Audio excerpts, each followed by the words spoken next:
সূর্য তখনও পুরোপুরি ওঠেনি। মাটির রাস্তা দিয়ে ধীরে ধীরে হাঁটছেন বৃদ্ধ হালিমা বেগম। চোখে তার অশ্রু, হাতের লাঠিতে ঠকঠক শব্দ। পিছনে গ্রামের এক মহিলা ফিসফিস করে বলে, এই যে দেখছো, ওই তো অপায়া ছেলেটার।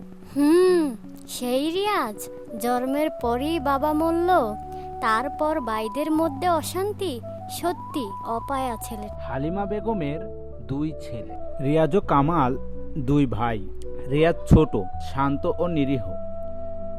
কামাল সাহসী, গম্ভীর ও দাপুট। বাবার মৃত্যুর পর থেকে সম্পত্তি নিয়ে তাদের দ্বন্দ্ব। বাড়ির উঠোনে তর্ক চলছে। শোন, আমি বড়, বাবার জমির বড় অংশ আমার, তুই কিছুই করিসনি। ভাইয়া, আমি তো শুধু মাকে দেখতে চেয়েছি, জমি তো চাইনি। তুমি আমাকে অপমান করছো বারবার।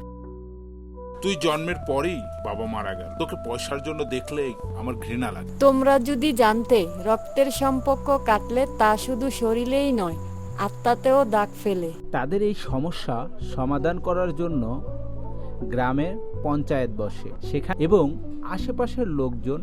এই ঘরে দেখছি অশান্তি আছে বহুদিন ধরে।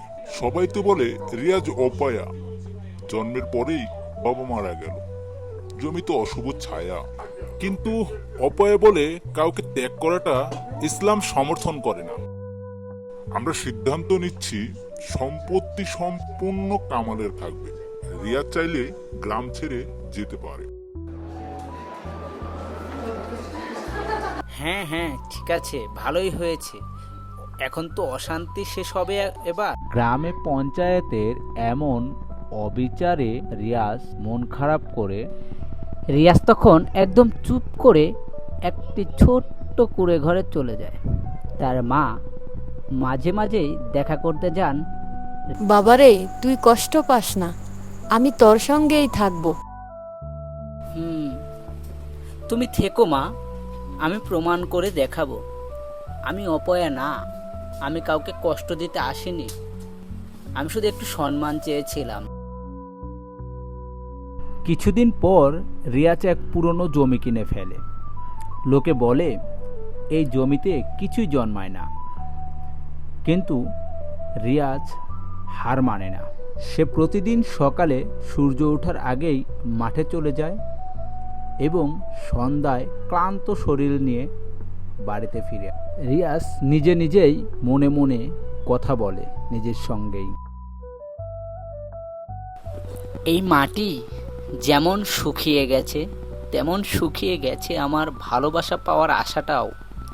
কিন্তু আমি কখনো হার মানব না। দেখতে দেখতে 1 বছর কেটে যায়। শুকনো জমিতে ফসল ওঠে, ধান, সবজি, গম।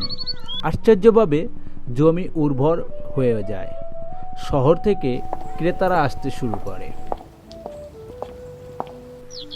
আহা, কি রকম জৈব চাষ আমি আগে কখনো দেখিনি। এই ছেলেটার মাটিতে হয়তো জাদু আছে। এই খবরটি পুরো গ্রামে ছড়িয়ে পড়ে। এদিকে কামাল তার অংশে বিল্ডিং করতে গিয়ে ঋণে জর্জরিত। লোন ফেরত দিতে না পারায় ব্যাংক জমি বাজেয়াপ্ত করে। সেই রাতে হায় হায় হায় হায়, এ কি হলো আমার? সব শেষ, জমি নেই, টাকা নেই। রিয়াজকে অপয়া বলতাম, আসলে আমি নিজেই অন্ধ ছিলাম।